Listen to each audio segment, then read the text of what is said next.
जय हिंद साथियों। आजकल समाज में एक चीज बहुत देखने को मिलती है कि जब कोई लड़का या लड़की आपस में एक दूसरे के साथ प्रेम में पड़ जाते हैं और वो इंटरकास्ट या इंटर रिलीजन होते हैं तो अक्सर इस चीज का विरोध किया जाता है। तब उन लोगों को ये कहा जाता है कि लोग क्या कहेंगे, समाज क्या कहेगा। इसके अलावा भी ऐसी बहुत सारी परिस्थितियां और ऐसे बहुत सारे मुद्दे होते हैं जब लोगों को ऐसा कहते हुए देखा जाता है कि लोग क्या कहेंगे, समाज क्या कहेगा।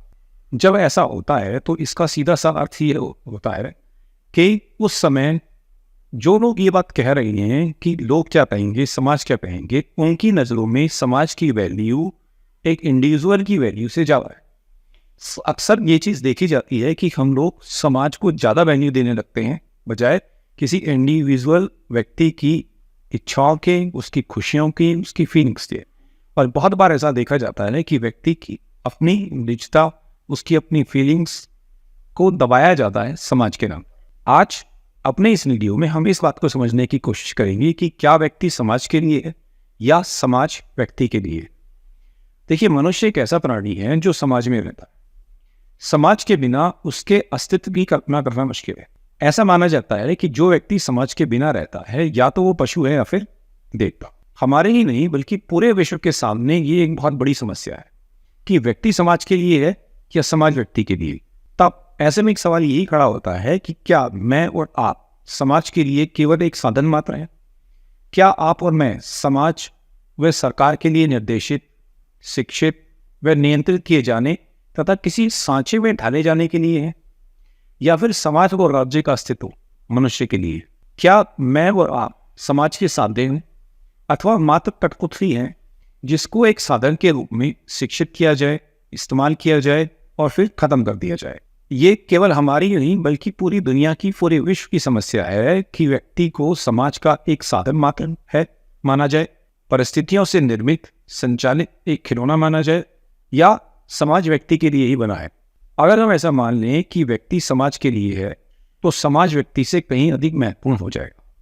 और अगर ऐसा है तो हमें अपने को छोड़कर समाज की सेवा में लग जाना चाहिए और ऐसे में इंसान को एक ऐसे उपकरण के रूप में बदल देना चाहिए जिसका आवश्यकता अनुसार उपयोग किया जा सके, और जब उसकी आवश्यकता ना हो तो उसे नष्ट करके उससे अपना पीछा छुड़ाया जा सके। लेकिन इसके विपरीत यदि समाज का अस्तित्व व्यक्ति के लिए है तो समाज का कार्य व्यक्ति को किसी ढांचे में डालना नहीं बल्कि उसे मुक्ति का एहसास कराना और उसे प्रेरणा से भरना है। इसीलिए हमें इस बात का पता लगाना होगा कि इनमें से क्या सही है। मेरे और आपके चारों तरफ ये जो कलेश हैं, ये जो दिक्कतें हैं, ये जो सारी परेशानियां हैं, ये सारे कलेश अपने आप नहीं आए बल्कि इन्हें मैं और आप लेकर आए। मैंने और आपने इनको अपने परस्पर संबंधों से खड़ा किया है। आप जो भी करते हैं वही विश्व को प्रक्षेपित होता है। आप जो है, जो सोचते हैं, जैसा व्यवहार करते हैं, जो रोजमर्रा की जीवन में आप करते हैं, उसी का बाहर प्रक्षेपण होता है और उसी से संसार बनता है। यदि मैं कंफ्यूज हूँ, मैं भ्रमित हूँ, कंफ्यूज हूँ, अशांत हूँ, तो वैसे ही संसार का निर्माण करूँ, क्योंकि आपके और मेरे बीच का संबंध ही समाज है। यदि हमारे संबंधों में गड़बड़ है, हमारे संबंधों में अहंकार है, हमारे संबंधों में सनक है, हमारे संबंधों में संकुचित मानसिकता दिखती है, तो हम वैसे ही संसार और वैसे ही समाज का निर्माण करते। आप जैसे हैं वैसा ही संसार है, अतः आपकी समस्या ही संसार की समस्या है। हम यह भूल जाते हैं कि मैं और आप ही समाज बनाते हैं। इसका मतलब यही हुआ कि समाज और व्यक्ति अलग अलग नहीं है। हमें कभी भी समाज को और व्यक्ति को अलग अलग नहीं देखना चाहिए। ये जो समाज है, समाज को व्यक्तियों ने ही बनाया है, व्यक्ति मिलकर ही समाज बनाते हैं। अगर व्यक्ति का अस्तित्व खत्म हो जाए तो समाज का अस्तित्व भी अपने आप ही खत्म हो जाएगा। ये दोनों एक दूसरे पर निर्भर करते हैं। हम लोग अपनी जीविका कमाने में लगे रहते हैं, नौकरी और पैसा कमाने में लगे रहते हैं, तरह तरह की धारणाएं हम लोग डेवलप कर लेते हैं, तरह तरह के विश्वासों से हम लोग घिरे रहते हैं। हमारे बहुत तरह के विश्वास होते हैं, परिवार में, पड़ोसियों के साथ हमारे संबंध कैसे हैं, यही हमारी दिलचस्पी के विषय हो गए। यदि हम बारीकी से अपने आप को देखेंगे तो पाइए कि मूल रूप से हमारे जो सभी संबंध हैं वो ईर्ष्या पर आधारित है। और यहाँ पर जो बात है वो बात केवल अपना पेट भरने की नहीं है या अपनी जीविका कमाने की नहीं है। संसार को और समाज को इस तरीके से रचा गया है कि यह एक अंतहीन द्वंद्व की निरंतर कुछ करने की कोशिश से भर गया है। यह लोग पर ईर्ष्या पर, हमसे जो आगे हैं उनके प्रति जलन पर आधारित है। जब एक क्लर्क मैनेजर बनना चाहता है तो सवाल केवल जीविका का नहीं है, सवाल पद प्रतिष्ठा का भी है। इसलिए ईर्ष्या का जन्म होता है और समाज में यह ईर्ष्या सबसे ज्यादा विनाशकारी तत्वों में से एक है। मेरा और आपका जो संबंध है, जो कि अपने आप में समाज है, वो किस चीज पर आधारित है? जाहिर है कि वो प्रेम पर तो आधारित बिल्कुल नहीं। हालांकि हम इसकी बातें बहुत करते हैं, क्योंकि यदि ऐसा होता तो आपके और मेरे बीच एक समझ होती, एक अंडरस्टैंडिंग होती, शांति होती, सुख होता। लेकिन हमारे पारस्परिक संबंधों के बीच काफी दुर्भावनाएं हैं। यदि मैं रोजमर्रा की और दैनिक रूप से हमारे जीवन को प्रभावित करने वाली धारणाओं और विश्वासों की बात करूं, तो क्या आपको नहीं लगता कि इनसे हमारा मन लगातार विकृत होता जा रहा है? गलती कहाँ है? हमने अपने दिमाग में चल रहे विचारों को और मनुष्य के द्वारा निर्मित वस्तुओं जरूरत से ज्यादा वैल्यू दी है। हमने अपने फालतू के विचारों को, कचरे से भरे विचारों को जरूरत से ज्यादा वैल्यू किया है, जिसके कि वो लायक भी नहीं है। हम अपने विश्वासों को और बेकार की धारणाओं को जरूरत से ज्यादा इंपॉर्टेंस देते हैं। यही हमारी गलती है, जिसके कारण व्यक्ति और समाज में कॉन्फ्लिक्ट पैदा होता है और दोनों एक दूसरे के विरोध में खड़े हो जाते हैं। और तभी ये सवाल बार बार खड़ा होता है कि लोग क्या कहेंगे और समाज क्या कहेगा। परिवार में किसी का तलाक होना, परिवार का टूटना, लोग क्या कहेंगे।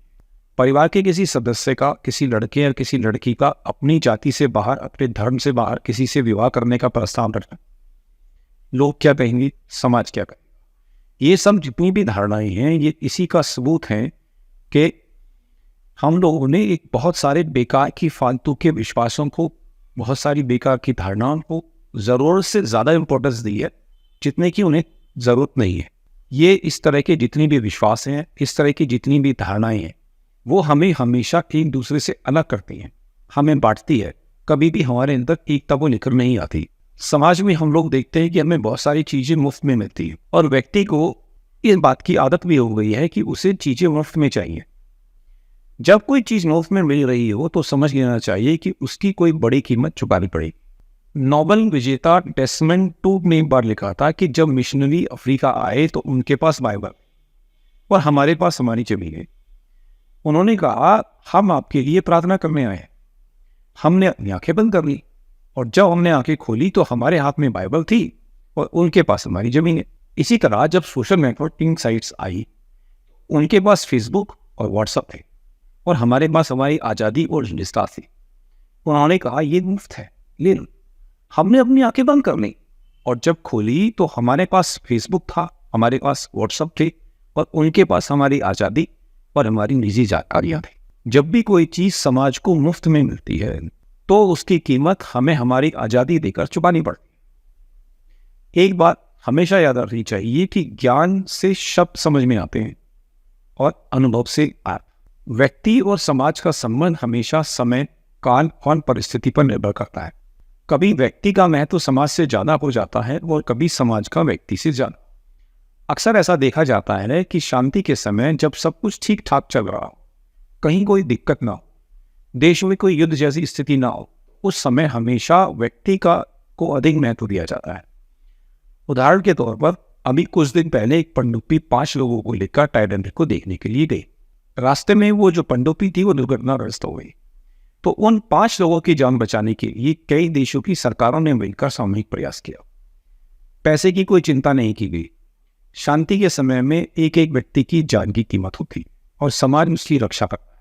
यानी शांति के समय व्यक्ति समाज की सेवा करता है और समाज व्यक्ति को सुरक्षा और संरक्षण प्रदान करता है। इसके विपरीत जब कोई आपदा हो, युद्ध की स्थिति हो, तो उस समय व्यक्ति को देश और समाज की रक्षा के लिए कुर्बान कर दिया जाता है और व्यक्ति से ये उम्मीद की जाती है कि वो समाज की रक्षा के लिए, देश की रक्षा के लिए अपना बलिदान। इसीलिए कहा जाता है कि a man may be compromise for a family may be compromise for a society and a society may be compromise for a country. तो कंक्लूजन यही है, व्यक्ति और समाज दोनों की अपनी इंपॉर्टेंस है। दोनों के बीच का जो रिश्ता है ये समय, काल और परिस्थिति पर निर्भर करता है। कभी ऐसा समय आता है जब व्यक्ति को अधिक महत्व दिया जाता है और कभी ऐसा समय आता है कि जब समाज की रक्षा करने के लिए, देश की रक्षा करने के लिए व्यक्ति को अपनी कुर्बानी देनी। इस संबंध में आप लोगों की क्या विचार है? इस बारे में आप क्या सोचते हैं? आपके क्या कि कौन किसके लिए है? व्यक्ति समाज के लिए है या समाज व्यक्ति के? आपकी जो भी राय है अपने कमेंट में जरूर बताइएगा। धन्यवाद।